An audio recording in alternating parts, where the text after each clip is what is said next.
My name is Riccardo Martinelli, and we are in the Parma's Apennine in the Parma province. And this is my farm where I keep my horses, where I live, and where I cultivate the truffles.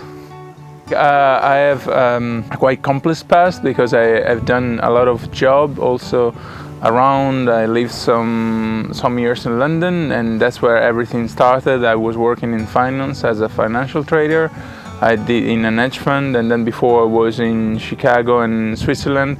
But my dream was always to get connected to the nature, spend time with the animals, spend time in nature, and find my own corner of paradise, let's say, where I can keep my animal and live in a very sustainable way, like producing my own food and enjoying the season, enjoying the rain and the sun and all the animals that are around here, like Klausi.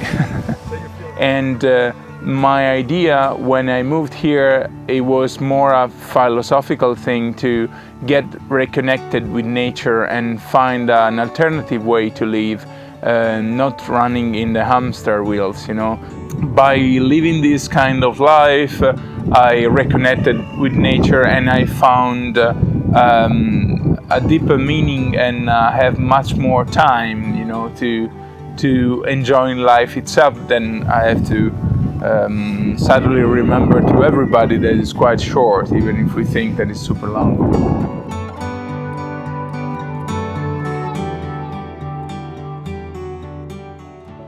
I'm getting the farm, I'm converting it into biodynamic. Not super strict biodynamic, but I try to get the best from permaculture, biodynamic and organic method to create what is best. It's always like that. That's the beauty of nature. Force you, if you want to follow the flow and follow the wave of nature, you are forced to understand it in deep way. And we know nothing, you know. We have to be aware that we really know nothing. So we are the super ignorant, and then when we know that, we are going to be more aware that we have to be very careful that every action that we take has consequences. You know, it has consequence for us, it has consequence for animals, it has consequence for the environment too. And for me, the horse is more a friend, is like a dog, you know. But then when I was riding, it was not like that. When I started riding, there was a very equestrian approach to horses. So the horse must perform, the horse must do this and must do that, like a machine. They were considering the horse like a motorbike, you know. And at that time I was considered a freak, because I was taking into consideration the need of the horse, I was taking into consideration the relationship between the human and the animal, and some natural, let's say, philosophy towards horses was already there, you know, horse whisperer and all the rest, you know. But it was hard in Italy to find some good source, so at the beginning for me to try to develop a good method to interact with them, it was a struggle, I admit, because everybody was going against me, you know, you shouldn't do that, you shouldn't do this. For what I do, like horse riding in the Apennine mountain and sometimes just around the mountains, is perfect, and it gives me the possibility to enjoy a very good relationship between me and the horse, you know, and it's a matter of trust. So that's, and to go back to how it started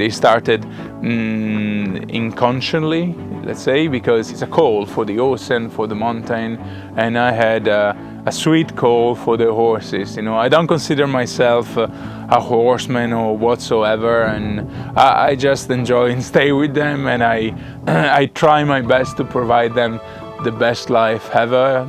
And we always have to take into consideration that when we ride a horse, we basically borrow freedom. And so we own him a lot.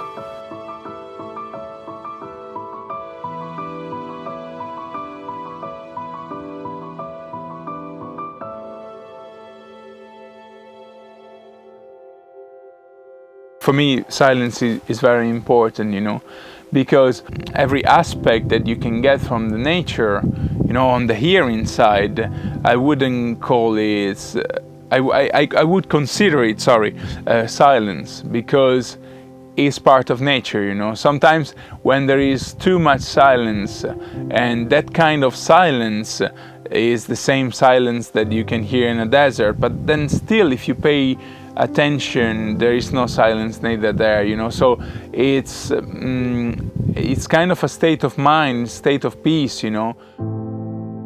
If you are in a city and there is silence, it can give you an idea of desolation or whatsoever related to solitude in a negative way, you know, because that's a classic. You live in a city of 3 million people, but you're alone, you know. And so I rather prefer to stay alone in the middle of nothing, in the wilderness, you know. So at least I am alone by myself. While there is the risk that into the society, that's a pretty obvious one, but you lose yourself, you know.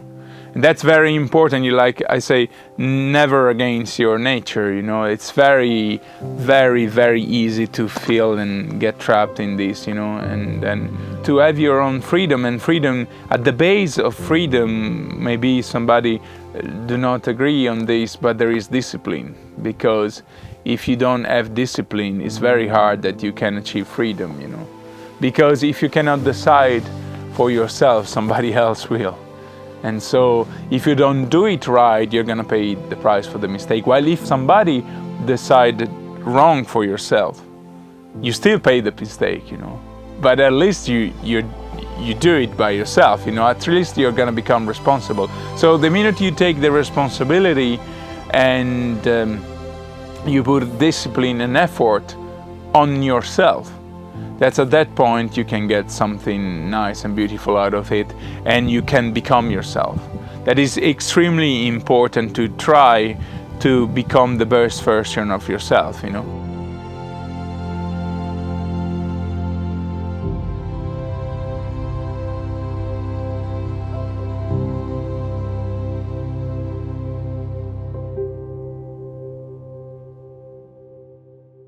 That's the hard part due to the society, is find your way, and meanwhile find what makes you happy, like not because they told you that it's gonna make you happy, but because it's something that you really like, you know.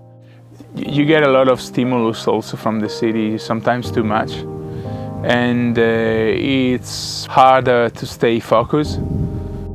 Basically, you're literally bombed by messages, and majority of them are commercial messages, and you don't even realize it, you know. These messages, it's not the fact that they don't scratch you, they don't affect you. They do affect you, and they take a lot of energy away from you also.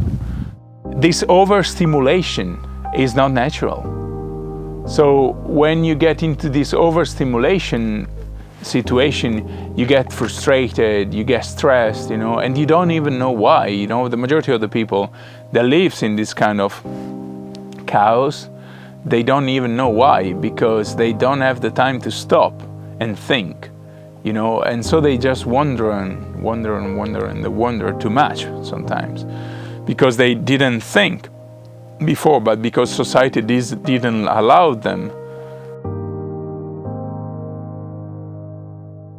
It's pretty clear that format of consumism fucked up pretty badly, you know, and so what's the point? I mean, if we have a washing machine, then that washing machine must broke, otherwise the industry is not gonna sell it again, you know. When enough is enough, you know. The concept of enough and the idea of enough is very important, you know. You have to be aware that we all have limits, and we have to accept the limit. Because if you pass certain limit into the human and natural world, then you're gonna get in trouble, you know.